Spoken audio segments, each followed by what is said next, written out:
We live.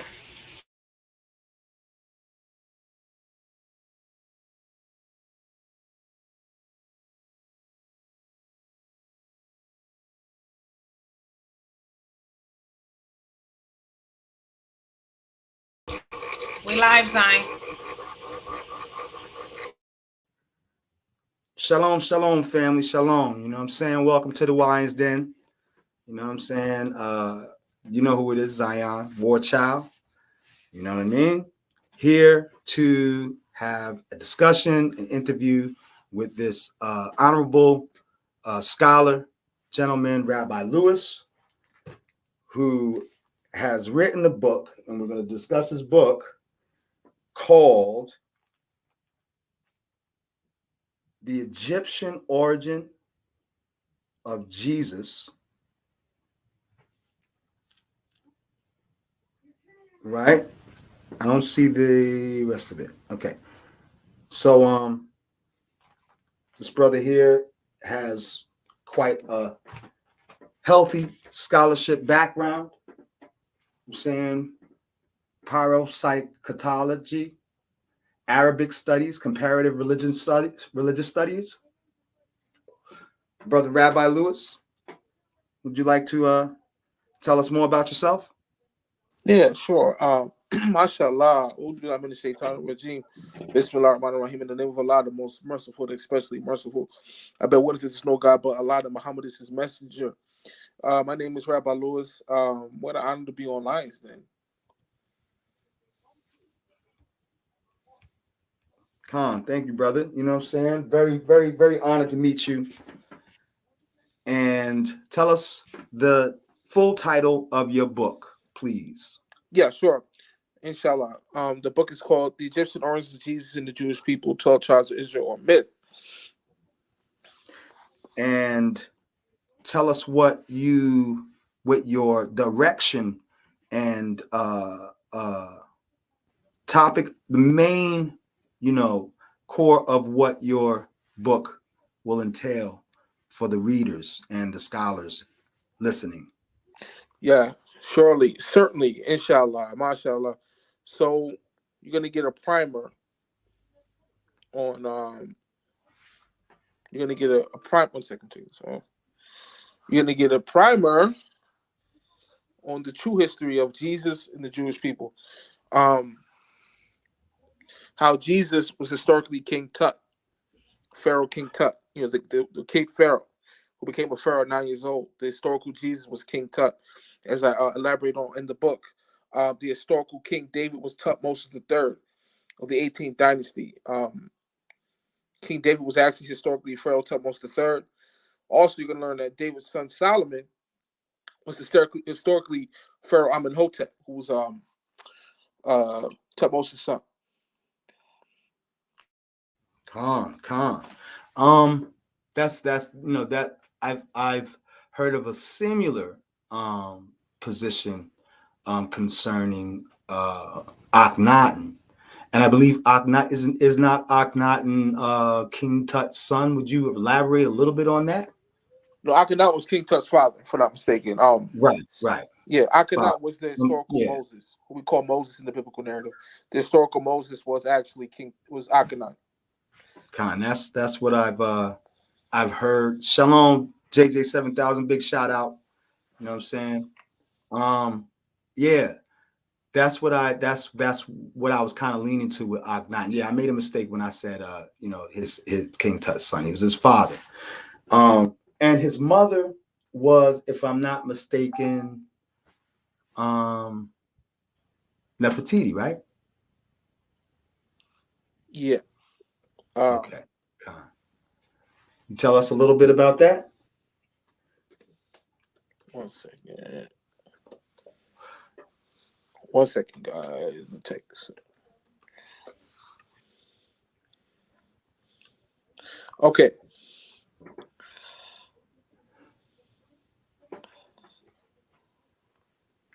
Actually, King Tut's mother was the younger lady. She was called the younger lady historically. The younger lady is a informal name given to a mummy discovered in the Valley of the Kings in 1898, who was Tut's mother. They call it a younger lady historically. Okay. And was she buried or in like manner with you know, like the royal, you know what I'm saying? Sorry. Was she buried or you know, taken her remains were wrapped the same way her sons were? Yeah. Oh The yeah. young lady, the younger lady was married to Akhenaten. But let's dive in. Okay. Sorry about that. Okay. Sorry, but I didn't mean to sidetrack what you asked me. I'm sorry. Go ahead. No, no, no. That was good. You know what I'm saying? That's I mean, you know, feel free to, you know what I'm saying, interject the points that you feel, you know what I'm saying, you want people to you know what I'm saying, because that's a really deep topic, and I'm sure a lot of people would really, you know what I'm saying, like to read that, you know what I'm saying, regardless of, you know, some people's positions or ideas on these, you know, in the conscious community, you know how it is. Everybody's got, you know what I'm saying, an idea of how things are interpreted in line, you know what I mean? But I would love to see that book because, you know, that's something that I had heard about before and it stuck in my memory with Akhenaten and the Moses comparison. And so that's very interesting now that you're connecting Christ to Tutankhaten, right? Which, you know what I'm saying, that's rather deep, you know what I mean? You want to, would you feel, you know what I'm saying, there's some other things that you might want to discuss on the depth of your book, you know what I mean, to engage the listeners. Feel free, brother. Inshallah, you're gonna get a primer on what happened, the history of the holy war that was being waged in Kemet in Egypt. Egypt was originally called Kemet. The agriculture is called the Kemet, also known as Tamaray, right? You're gonna get a primer on the holy war that was happening. See what I'm saying? King Tut's actual name was Tut Aten, not Tut Amen. His birth name was Tut Aten because they were worshiping Aten, but his name was changed to Tut Amun. Can you hear me? Yes, sir. Yes, sir. I So believe when I had said Tutankhaten, you know what I'm saying, I said it properly because I know that his father worshipped Aten, and then when his father, you know what I'm saying, had either been slain or died, they turned his name to Ankh Amun. So yeah, yeah, correct. Yeah, his name was yeah, originally Tut yeah, Aten, right, but right. his name was changed later to Tut Amen, the worship of Amen Ra. You gotta remember also, you know what Akhenaten's original name was, right? Can. His original name was Amenhotep the Fourth, actually. Akhenaten, who worshipped Aten, his original name was Amenhotep. He had Amen Ra in his name. So you're gonna get a primer of what was happening at the time, what was engendered around at the time historically, in Kemet, what was actually happening with these holy wars between the the Aten worshippers and the worshippers of Amen. And how the Bible stories were plagiarized from these narratives, Egyptian narratives. Con. How do you connect? You know what I'm saying? Big shout out to Naphtali and the New School of Thought. I'm saying shalom, sister. Um, yeah, how do you connect the Nile Valley civilizations such as ancient Kush, Nubia, the transmigrations, you know what I'm saying, that anthropology states that there was transmigrations upward from the base of the Blue Nile up to, you know what I'm saying, the White Nile Valley, you know what I'm saying, that you know inevitably was Egypt, you know what I'm saying? So how do you connect those earlier civilizations of the Nile Valley, you know what I mean, to these biblical stories, if you don't mind, my brother? Certainly, mashallah, inshallah.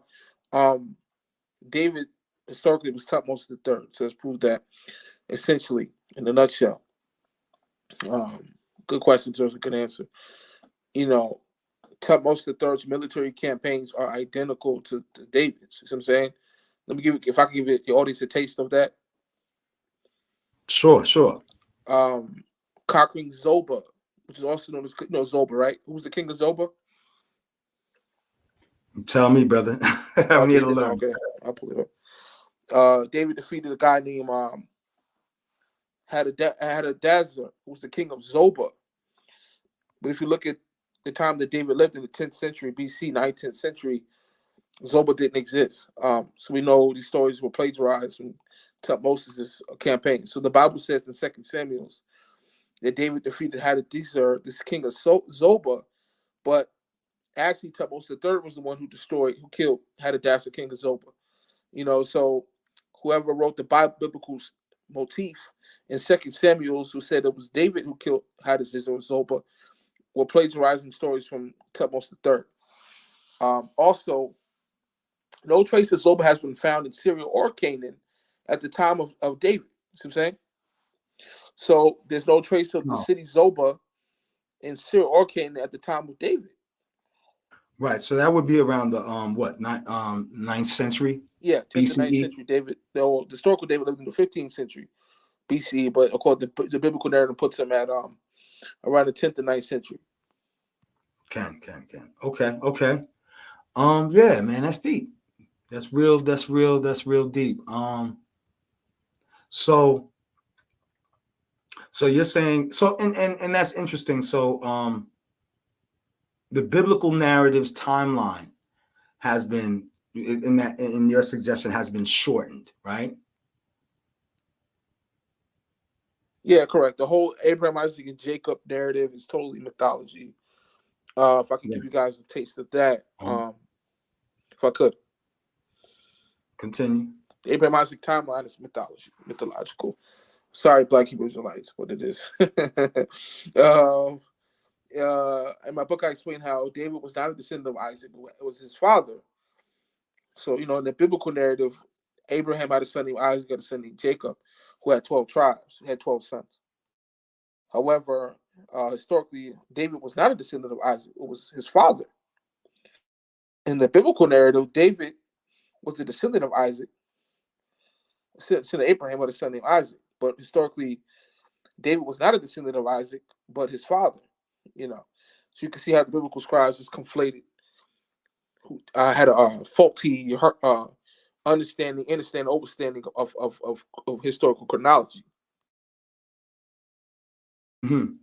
How do you reconcile the archaeological evidences such as the Tel Dan Stela, the excavation of the fortress that was surrounding the palace that existed around even with Solomon's time period, which was the 8th century BCE, between the 9th and the 8th century BCE, and how that actually confirms the biblical narrative and the timeline in regards to the Davidic bloodline of the Israelites in the north and southern kingdoms.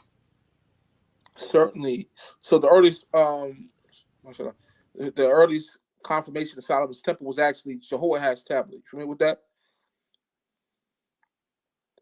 Not really, yo. Continue, man. You know what I'm It's called saying? the Jehoahaz tablet, which is a tablet that they found in Okay. Jerusalem, called the Jehoahaz tablet, which mentions Solomon's temple.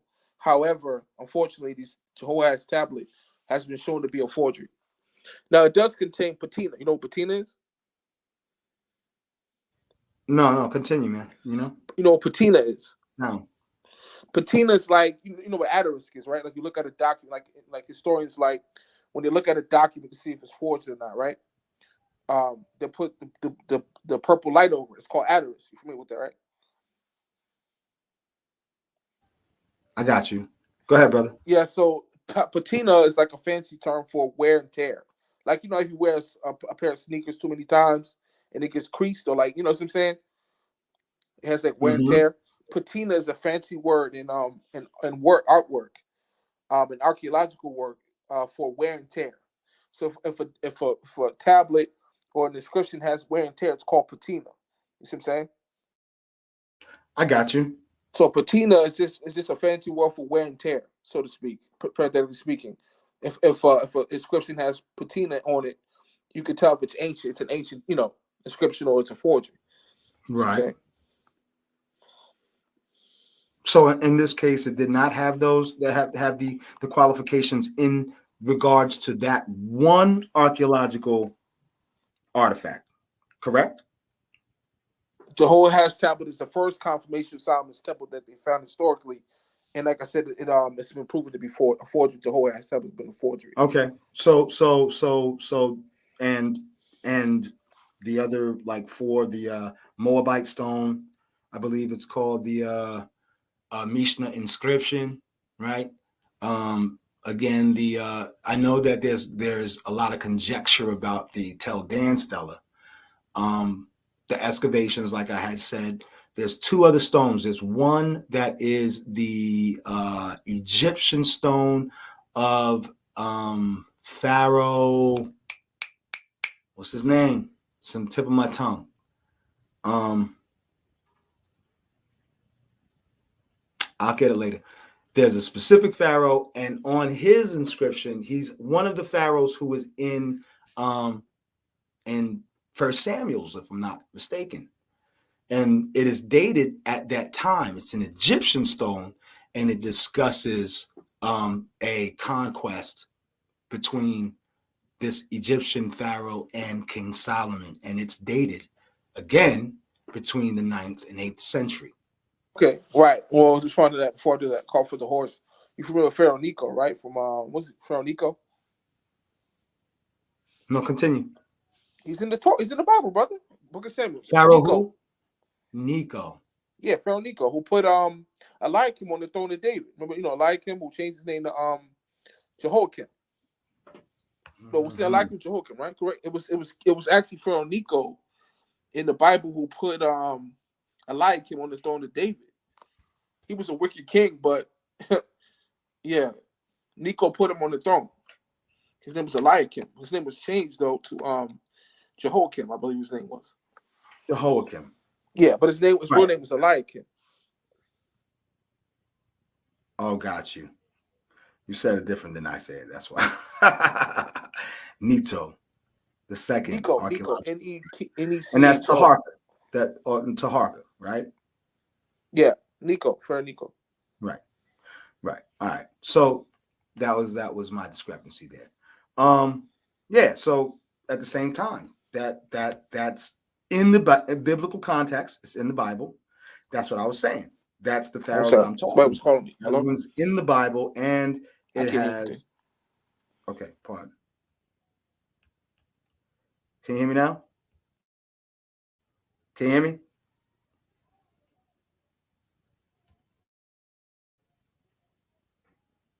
Shalom.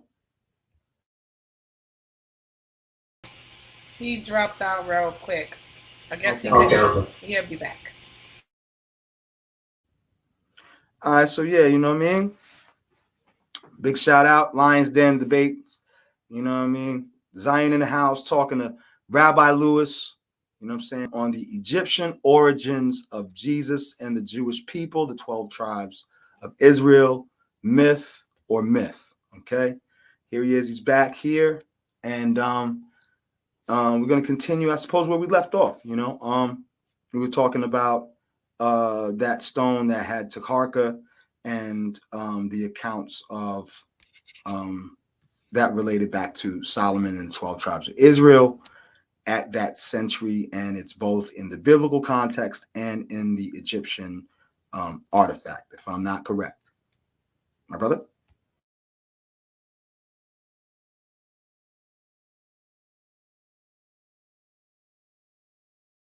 I can't hear you now. Might want to try to drop out, come back in again. Right. So yeah, you know what I mean? So yeah, you know what it is, and you know what I'm saying, Lions Den, you know what I mean, we're getting it in. I'm saying, I just wanted to keep y'all informed that I called tackled Takari out, you know what I'm saying, on this debate. He don't want the smoke. He's scared. He's gonna lose again. I'm saying, I'm gonna smush his head in. You know what I'm saying? You know what I'm saying? Big shout out to JJ 7000. You know what I'm saying? Karima, Sister Karima. to the Israelites, you know what I'm saying, to my Kemetic brothers, you know what I mean, Andrew Ford, I'm saying, you know what it is, Ampu Crew, my brothers, you know what I mean, big shout out to all my haters, you know what I mean, you know who you are, Abdul, brother Val, you know what I'm saying, switch your head into, so wait for the brother to come back in. If there's nothing else, I just wait. I don't know if this brother's having technical difficulties to the point where we might need to conclude. Sister Karima, what do you think? Yeah, hopefully you can come back in and finish it off. We supposed to have a preliminary with Aaron and Vocab Malone. Con. Anything else coming up?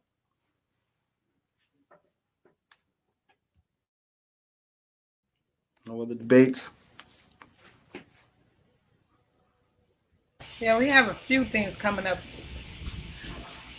I gotta get the flyers for it. All right. In the meantime, big shout out.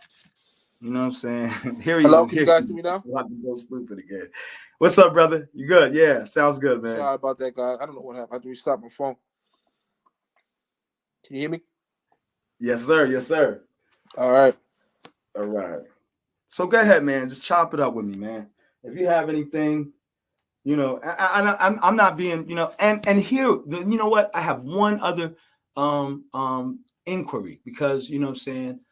I obviously observed that you know what I'm saying. You subscribe to the Islamic and Arabic. You said you study Arabic studies and Islam, and so how do you connect these traditions, even going back if you're, with your, saying your position that all of these are traditional Egyptian stories that actually predate the biblical narrative. If that's clearly that's what you're stating, right?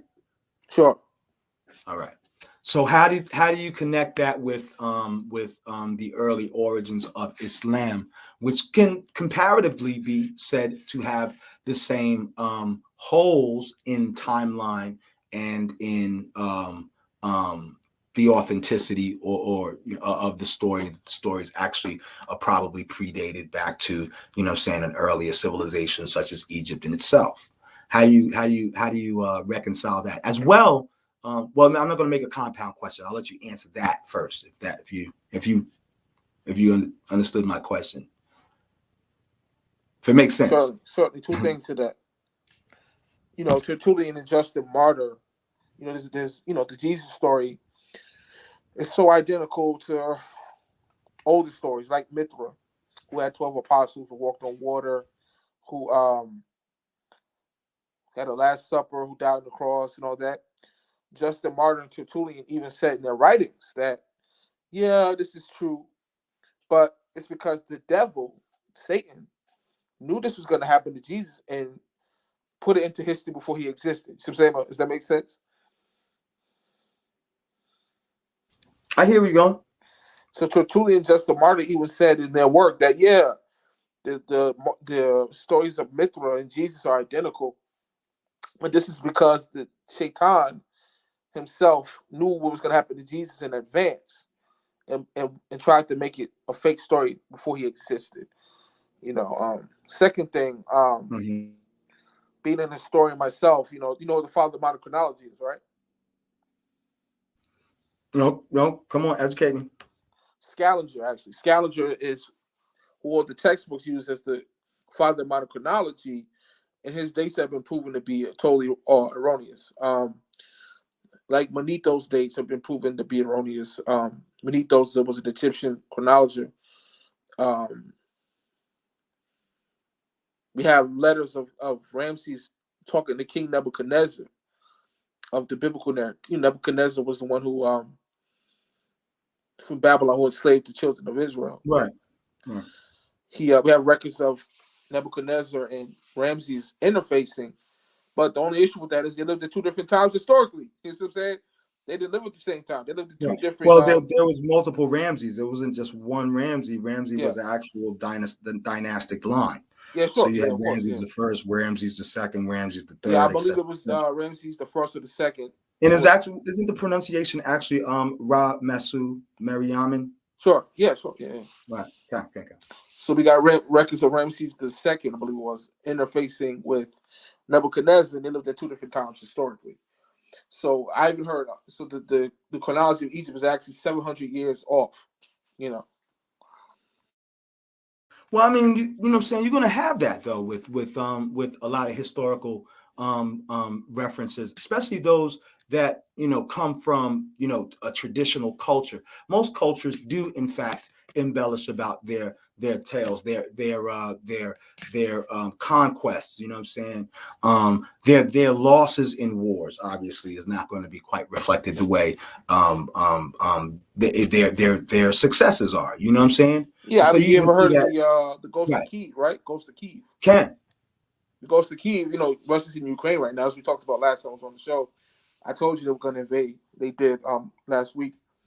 There's something called the okay, Ghost of Kiev, where it was like a morale booster for the Ukrainian army. So I'm saying it was the mythological stories about how there was this guy, Ukrainian officer, who was just blowing up a bunch of Russian ships. You know what I'm saying, destroying a bunch of Russian ships and airplanes. But it was propaganda it was a propaganda tool to boost the morale, if you will, of the Ukrainian people. right. And you'll see that similar in most cultures. You know what I mean? That's not Certainly. something that's not unheard of, especially going back to what I'm saying early history. Anything past pretty much like anything past like 1 AD. You know what I'm saying? So the accuracies of timeline and even names are changed. Kings' names and stuff often are different. Even like, for instance, writers like Flavius Josephus, that's not really his name. He was given a Greek name. You know what I'm saying? But Yeah, he it's had a also Jewish said name, right? yeah. In fact, Josephus said he couldn't speak Greek. The Right, custom. right, yeah. It was Yep. said Yeah, in I it said often in the use first. that when, yeah, I Yeah, often use that to smush heads. Yeah. yeah. It's also said in the first century Jews. They said that it was better to eat swine than to learn Greek. That was actually a custom in the first century Judea. They said it was better to eat a pig, than to learn Greek. Time. So I didn't really get your answer because this brother right over here, brother Raphael Gary, big shout out, reading here, he said if it ain't my aunt, it's a bootleg brand of the remix, Constantine wrote the Bible. Now, I don't know if you know anything about me, but I'm a brew, but I'm a Rastafarian brew. So, I kind of focus my origin stories and stuff around, Ethiopia and Kush and the base of the Blue Nile, which in my tradition is the origins of Nubia and Egypt. So Egypt would have got their story from our story. How do you reconcile with the earlier transmigrations of civilization from the base of the Blue Nile to Egypt, when Egypt is pretty much that the land area of that northern corner of Africa. We're talking about even at the bottom of the base of the Horn of Africa, the base of the Blue Nile. You know what I mean? How do y'all reconcile those traditions that some say, like myself, say are actually, the progenitors of Egyptian culture? Certainly. So I wrote over 35 books myself. I mean, a published author. I wrote a book called American Origins of Civilization, where I show how civilization started in the Americas, actually, and I built the case for that. The Egyptian god Anubis was actually patterned after the Zolot, which is like a dog native to the Americas. So Anubis or Ampu, hello, Ampu, right? Anubis. Can. He's actually fashioned after the Zolot dog, which is a dog that's native to the Americas. But let's keep going. So actually, he's fashioned after an Egyptian, after as the Zolot dog, which is a native dog to the Americas. 1 second.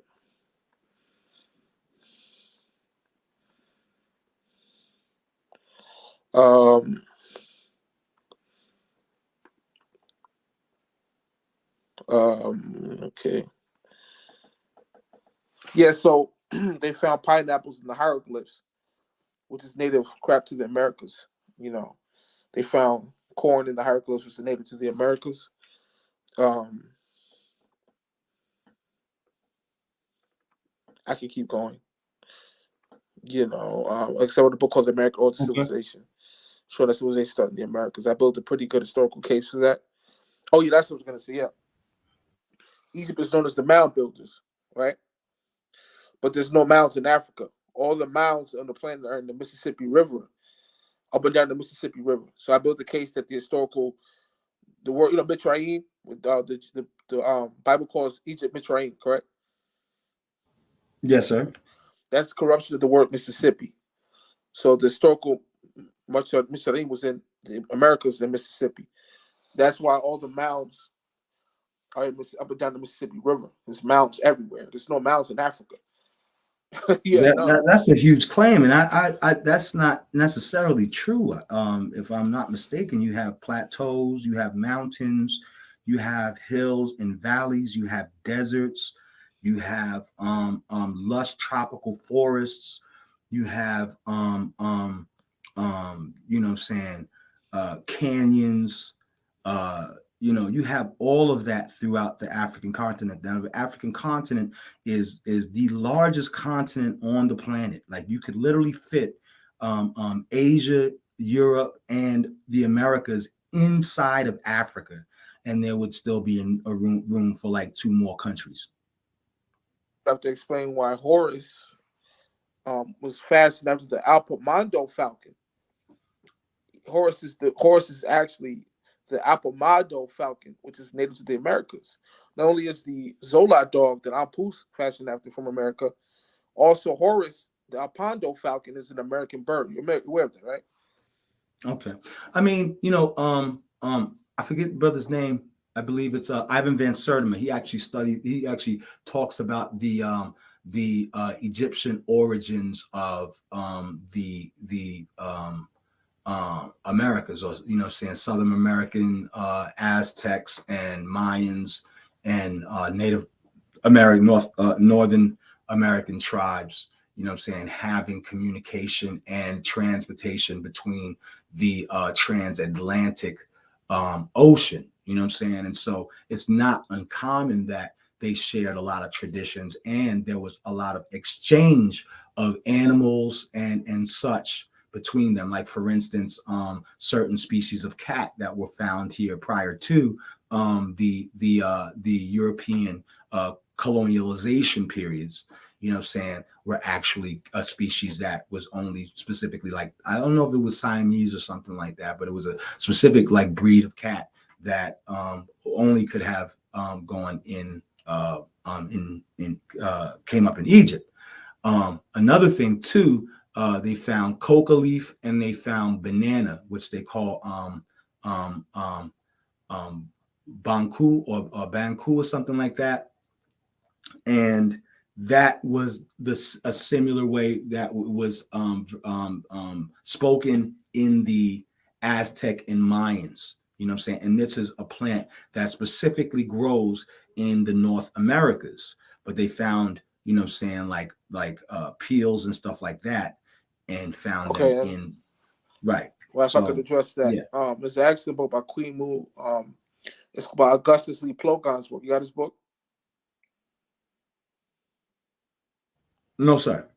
There's an excellent book by Augustus Lee Plogon called Queen Mu and the Egyptian Sphinx by Augustus Lee Plogon. He goes to history how the Mayans were the ancestors of the Egyptians. So he said in his work that the Egyptians actually, the Mayans were the ancestors of the ancient Egyptians, that they came from the Americas, What was I going to say next? That's a big claim, brother. That's a really, really, huge, claim. And it's got some hurdles, I think, that have to, you got Dr. Clyde, your book, you got Dr. Clyde Winter's work. I'm assuming with Dr. Clyde Winter, right? Yeah, sure. I mean, I've heard of a lot of scholars, a lot of scholars have, so Dr. Clyde Winters wrote a book different, called, positions based upon, so I mean, I take, written books, they're awesome, and scholars are awesome, like listening to their different perspectives on things. But you'll find that the more scholars that you read, the more different positions that and arguments that are posed. You know what I'm saying? So, it's great, that to hear that this guy's coming from that position, but I'm pretty certain that there's quite a far more scholars who would argue against that position. You see Right. what I'm Well, saying? Dr. Clyde Winters wrote an excellent book called Ancient Scriptures of South America. He shows that the original Samaria was in Americas. The Samaria, because Sumerian scriptures And were this is found a as the peer-reviewed oldest. source as well. Yeah, Dr. Clyde Winters' work, Ancient Scriptures of South America by Dr. Clyde Winters, who's an academic. Huh. He said they found, it says ancient Sumer was in the Americas. One second. This is true, especially since they have found most Sumerian artifacts in the Americas and the Middle East. So most of the according to Reuters, over 3,800 Sumerian artifacts are being given to Iraq to help support the false notion of the East being older than the West, right? So they took over 3,000 Sumerian artifacts and shipped them to Iraq to make it look like that was where Sumeria was located, when Sumeria was historically in the Americas, Samaria, where Sumeria, right? No, continue, brother. So so the access to the historical Sumeria, according to Clyde Winters' book, Ancient Scriptures of South America by Dr. Clyde Winters, was actually in the Americas, the ancient Sumeria. They found so many artifacts in the Americas. But again, my book is called The American Origins, my other book, not this book that I'm plugging. The American Origins of Civilization, Fabricators of the Jews, which I go into this history. Yeah. Okay. So So you can more or less, like sympathize or empathize with the Mormon doctrine. If you're coming from a position of Israelites being in the North Americas, correct? Well, the Native Americans. Yeah, you got the book called by Linus Budanos called The Star in the West. How the Native Americans had the Torah scrolls, and they said when we he went to America, he found some Native Americans who had the Torah, and they were saying when we had the Torah, we used to be doing good. You see what I'm saying? But they had the Torah scrolls intact in the Americas. So there's certainly evidence that the Native Americans are in fact the lost 10 tribes. So you would agree with most, well, not most, but some Israelite camps who assert that Native Americans are and South Americans are also Israelite. Yeah, I mean, if you look on the hieroglyphs, if you look at the Semites, they're light skinned with blue eyes and bushy hair. So basically, you agree with the chart. Yes. So I want to say, if you look at the Semites and the Egyptian hieroglyphs, the Semites have bushy hair like the Puerto Ricans, blue eyes like the Puerto Ricans, and fair skin like they look like the average Puerto Rican. On the hieroglyphs, now of course the people, the black Hebrew Israelite polemicists say, look, the Semites were not black, right? But what they fail to realize, right, brother, is that we always said that the Puerto Ricans were Israelites. See what I'm saying? Am I making sense? So the Semites look like Puerto Ricans. They're not white. He's got bushy hair. He's got blue eyes and pale, fair skin. He looks like the average Puerto Rican. I've always maintained that the tribe of Ephraim were the Puerto Ricans. You see what I'm saying? So that's kind of like no skin off my teeth. Okay. So do you affiliate yourself with Islam, or do you affiliate yourself with like Israelite culture? Oh, a fantastic blend of both, if you will. In a nutshell, I used to be with Great Millstone.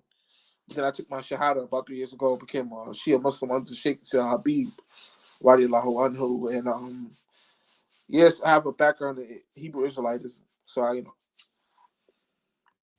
So, but that's not what you subscribe to today.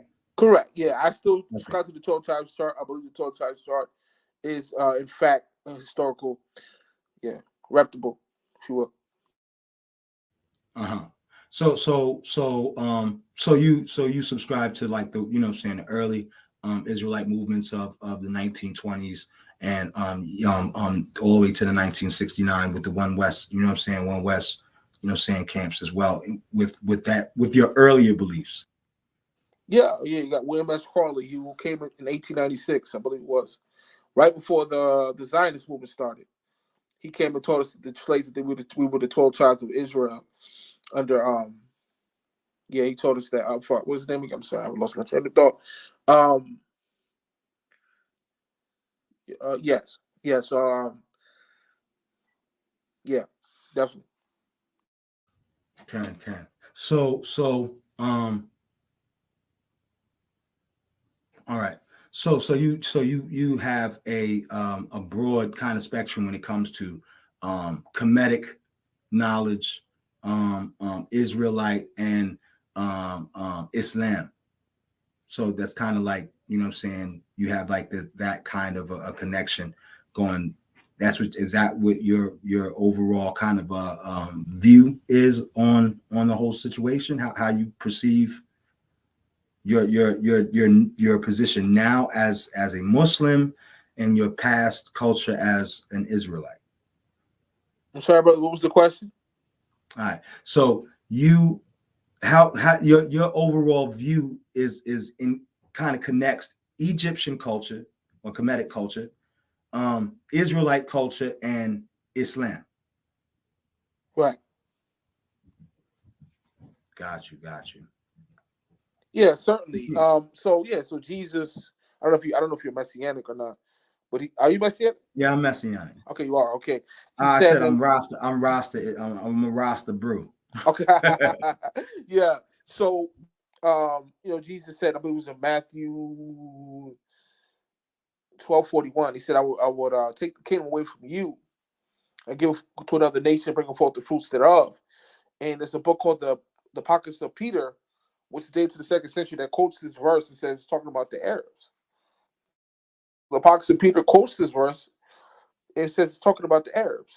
It says it right there in the Pockets of Peter. Wait, quote the verse one more time for me. Sure, I believe it's Matthew 12:41. Okay. And it's talking about the Arabs? No, there's a book called The Pockets of Peter. Okay. And it says in the Pockets of Peter, if you read the Pockets of Peter, it says this is talking about the Arabs. And this book is dated to the 2nd century. So the Mohammedans tampered. No, they didn't. The Mohammedans did not tamper with it. So all right. So you're placing Muhammad even prior to when they say Muhammad was or existed around, right? Certainly. The original Torahs of the time had Muhammad's name in them. They tampered with the Torahs. In fact, if you go to Jeremiah chapter 8, verse 8, it says, how can we have the Torah? We are wise because you have the Torah. When the scribes have twisted the writings of the Torah with lies. So even the Jeremiah 8:8 says the Torah had been tampered with. In Jeremiah chapter 8, verse 8. Yeah.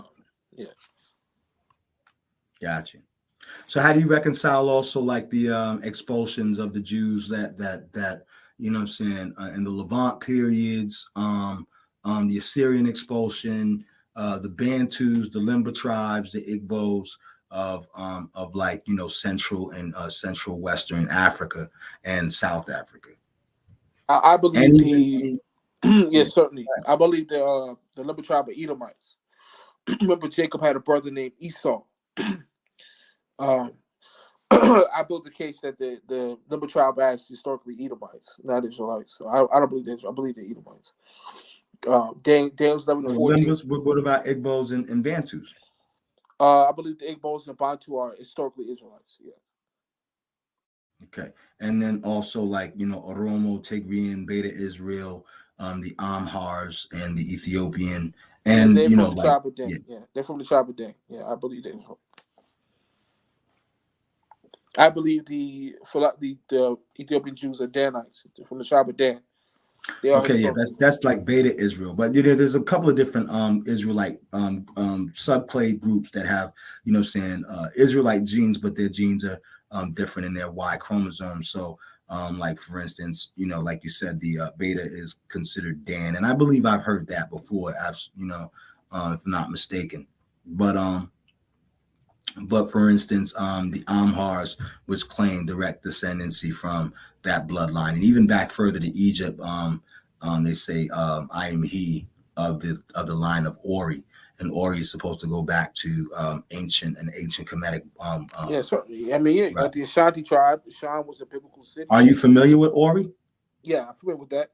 Can We you had the break that Ashanti. down a little bit for the listeners and myself? Yes, certainly. It's an excellent book by I think Joseph J. Williams, or an excellent book called Hebrews of West Africa. I'm sure you have that book, right? Not at the moment.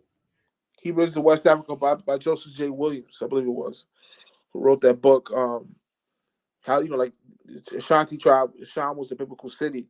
They were Levites who got exiled after 70 A.D. When Titus of Vespasian destroyed the Jewish temple, the Jews fled to West Africa.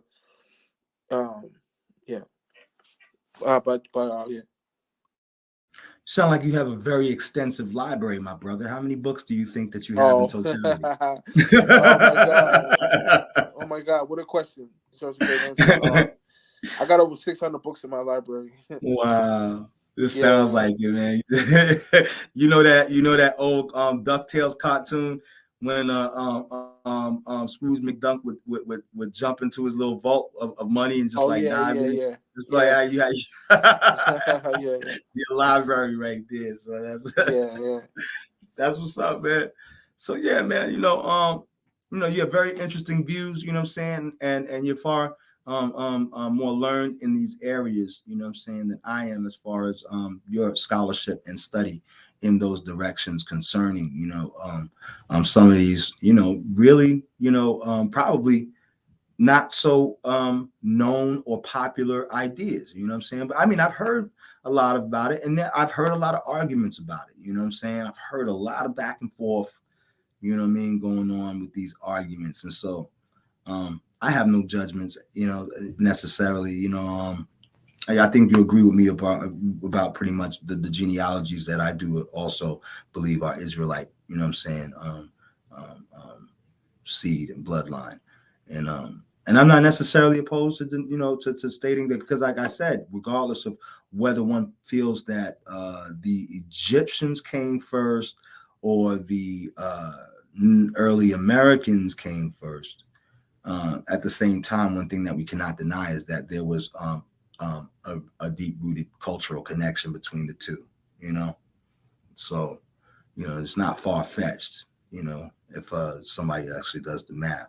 So anyway, what else? You know what I mean? You said that you had another book that you was talking about earlier. You know what I'm saying? Let me know a little bit about that one. Oh, the American Origin Civilization. Yeah, that's a book Right. about the American That was origins about of civilization. gotcha. Yeah, about how Right. civilization started in the Americas. You know what the oldest and largest pyramid is, right? Say that one more time. The oldest and largest pyramid. You said you think the oldest, largest pyramid. Yeah. See, I have some conjecture about that, because there were a lot of different pyramid mound structures that were built throughout Africa and throughout the world. For some reason, it seemed to be a pretty popular thing. So I wouldn't say necessarily I know what the most ancient pyramid you're talking about. I have It an was idea actually what the the most Cholula. ancient pyramid I think is around the Yeah, it's Sudan, India, actually the Nubia region. it's actually it's called the Cholula pyramid. It's actually the Okay. largest, oldest pyramid on the planet, and it's in the Americas. The Cholula pyramid. Okay. I'm gonna have to look that up, man. I'm gonna take that as definitely put that in my notebook, man. Yeah. Getting a lot of things that I need to do a little examination on. You know what I'm saying? Oh yeah, yeah. Okay. So yeah, man. So tell me about, are you Sunni Muslim? No, I'm from the Shia side. Oh, you're Shia. Oh, okay. And I know that Sunni and Shia have some different doctrinal and ideological viewpoints. Would you elaborate on any of that? Yeah, certainly, inshallah. So we disagree on Aisha bin Abu Bakr, her being a 6-year-old when she married Muhammad. Sallallahu Alaihi Wasallam, which is a story narrated by herself. She can't be trusted. She was actually, when she married the Prophet Muhammad, peace be upon him, she was actually 19 years old, not 6 years old. So I'm saying I wrote a book, another book called was Aisha 6 when she met the Prophet Muhammad, where I go into the history of this. She actually had a husband before Muhammad. You know what his name was? What was that? Jubar ibn Motim. Jubar ibn Motim She had a husband before Sully Salam Rasulullah named Jabbar ibn Motim, who Abu Bakr divorced her from Jabbar ibn Motim and gave it to Sully Rasulullah Prophet Muhammad. So she lied and said she was 6 years old. I was on the swing set, and my to be lied. She was in I was on the swing set, and my mother came and brushed my hair, and she took me to Rasulullah, and I was scared and all that. This totally bogus writings from Aisha herself in the Hadith and Sahih Bukhari, which is totally bogus. Big shout out, Black Jesus Minister. You know what I'm saying? Shalom, brother. Yeah. So I've heard that there was that big dichotomy between the two sects. Yeah, we have the biography of Asma. Go, I'm sorry, brother. Right. So yeah, because I was gonna go. You have brought up the hadiths, and I know that there's a big discrepancy and kind of dialogue between the different hadiths between the Sunnah. The Sunnah only specifically focus on a specific set of hadiths that they think that are more credible and authentic to Muhammad. You know what I'm saying, and his teachings. While their contention is that the Shiites have a different set, have added sets of if I'm not mistaken, you know what I'm saying? If I'm wrong, man, you cut me off and correct me. They have added hadiths that they don't believe necessarily are authenticated or credible. Is that the gist of what? Or am I incorrect in the contention?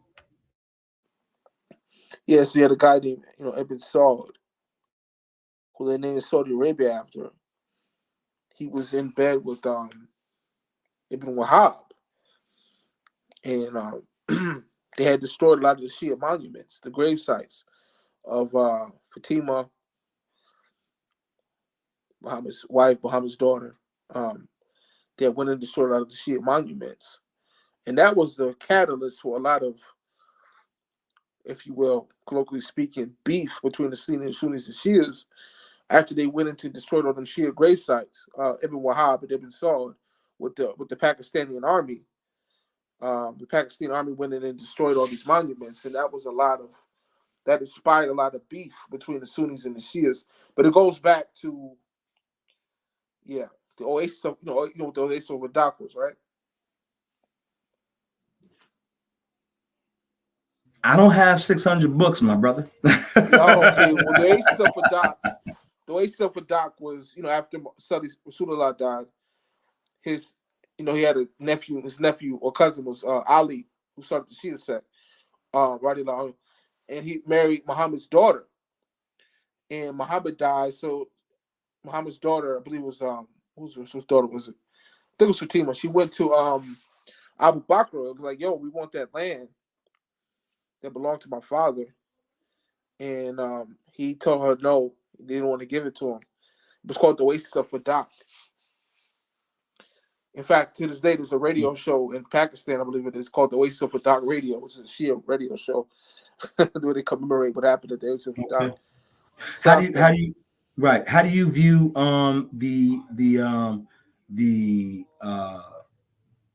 the statement or idea that early Hindu or Hindu Kushitic culture influenced Islam and modern day Islam, like, you know what I'm saying, from those times?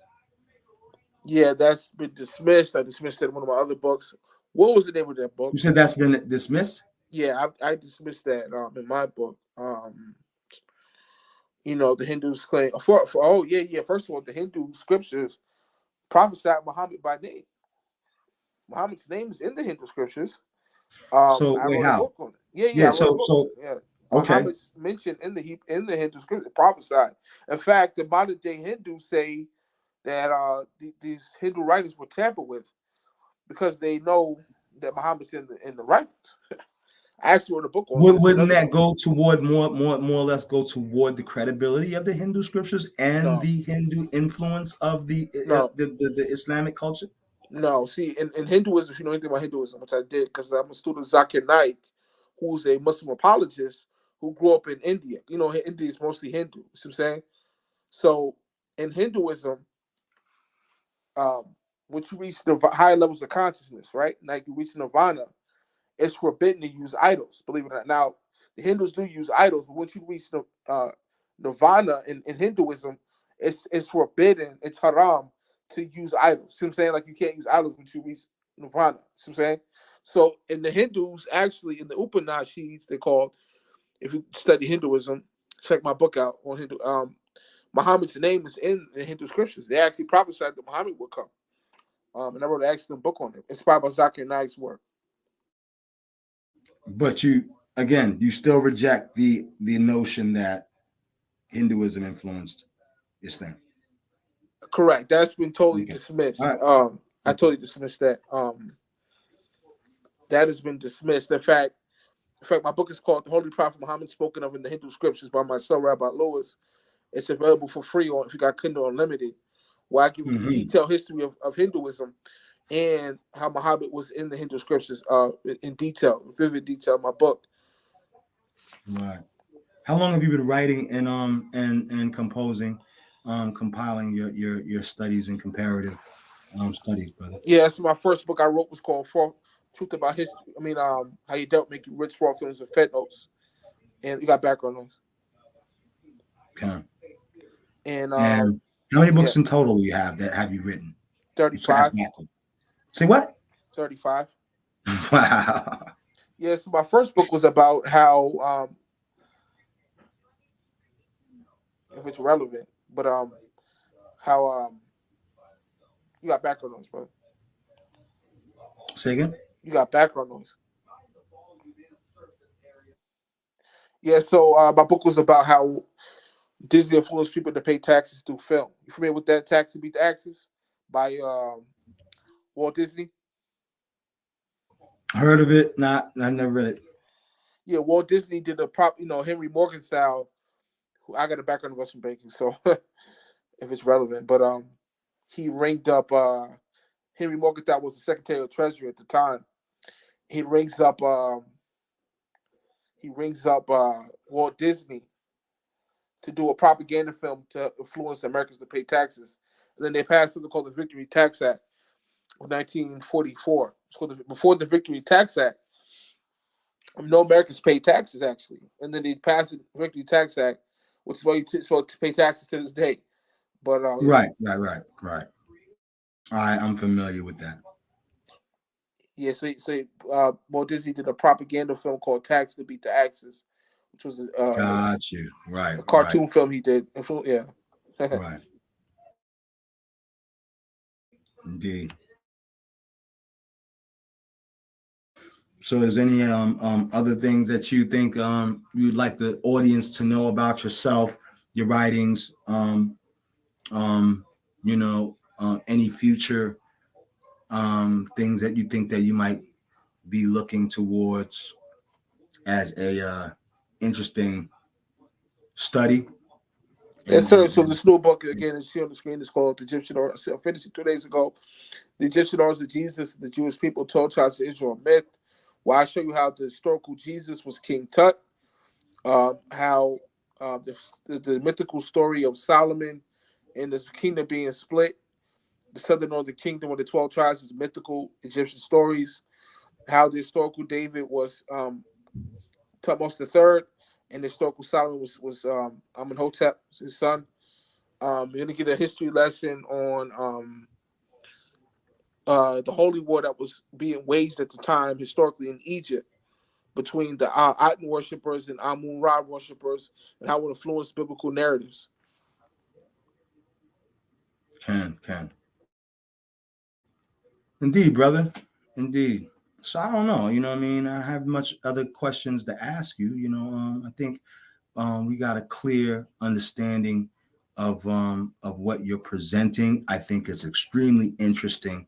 I think you're very brilliant, scholar, very well versed in your field of study and your direction, and your experience, through the Israelite and now Islamic culture. So, I mean, you know, big enough respect to the man. You know what I mean? Yes, sir. I mean, if Cheryl has any questions or you want to put the link in the chat, if somebody wants to come on. I mean, balls in your court. Right. If there's anybody listening or whatever who would like to ask any questions or anything like that to the brother, you know what I'm saying, feel free to shoot the I don't know if you're on YouTube or on Facebook. Hopefully Sister Karima can shoot up the questions. Somebody can drop in and discuss further any interest. You know what I'm saying? You know that that 12 tribes chart. That's a hot topic right there. The Israelites in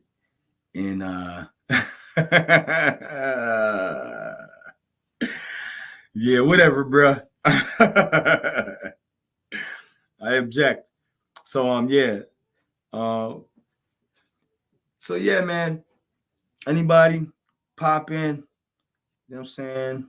We'll hold the door, the window open for a second. So you presently reside in the States and everything. Have you done any trips to the Middle East or to Egypt yourself? No, for obvious reasons, I won't say the C word, but you know what I'm talking about. Okay. Right. So yeah, man. Awesome stuff, man. Yeah, you said there was a few other books that you was there any other ones that you had? I mean, you don't have to name all 30, you know what I'm saying, 38,000 books that you've already written, you know what I mean?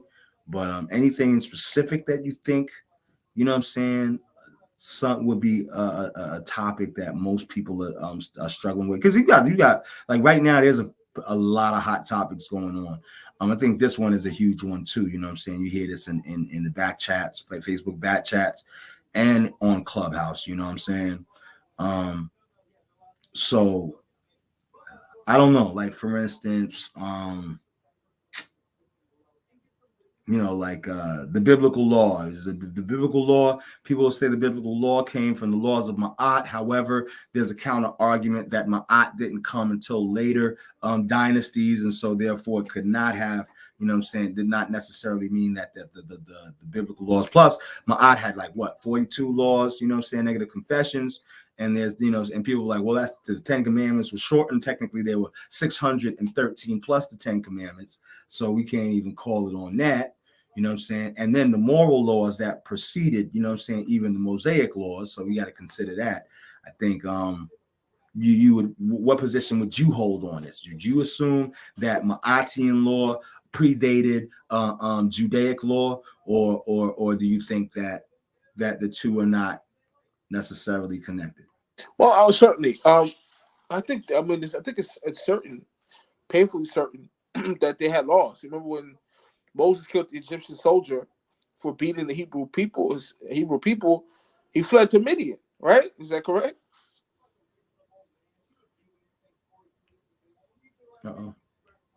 Yes, indeed. Of course. Yep. I do a whole thing. That's one of my root studies is the Midianites, the Rechabites, the Kenites, going back to Joktan, Sheba, Dedan, you know what I'm saying, the Cushites in Genesis chapter 10. I do that's my bread and butter right there.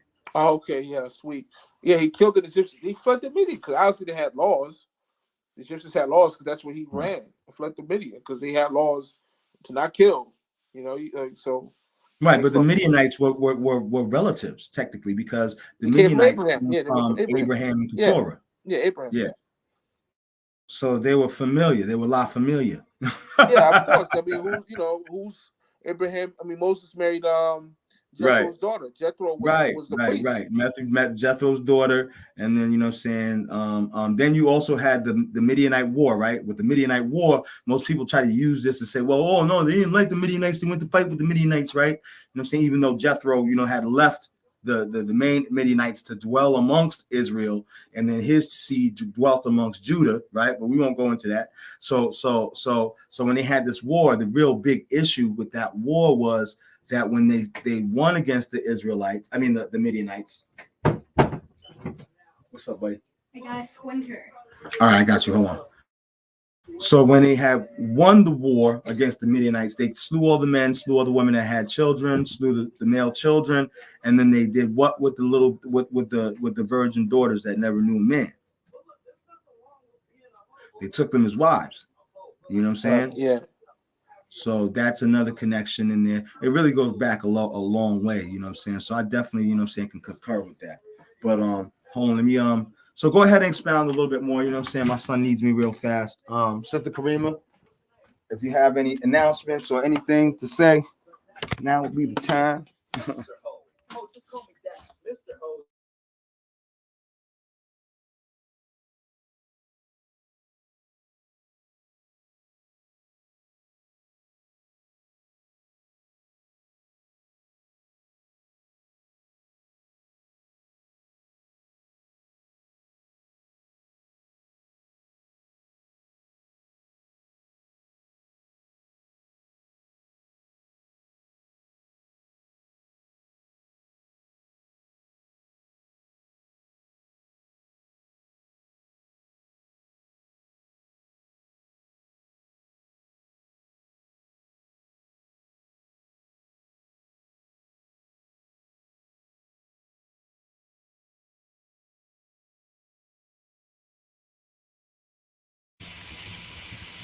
What's going on?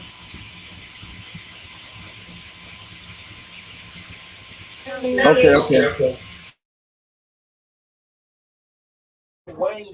All right. So yeah, I don't think anybody's asking any questions right now. I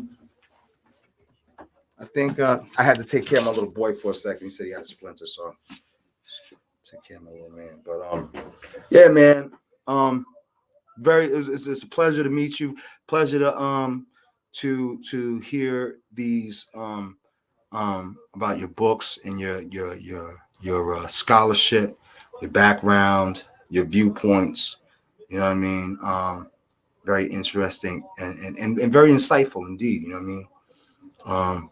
If anybody was listening and watching, I'm sure that they have a lot of, you know, good questions and perceptions of these angles that you have proposed. So, with that said, I think we can pretty much end unless there's anything that you would like to say to the people, where they can get the book and anything else.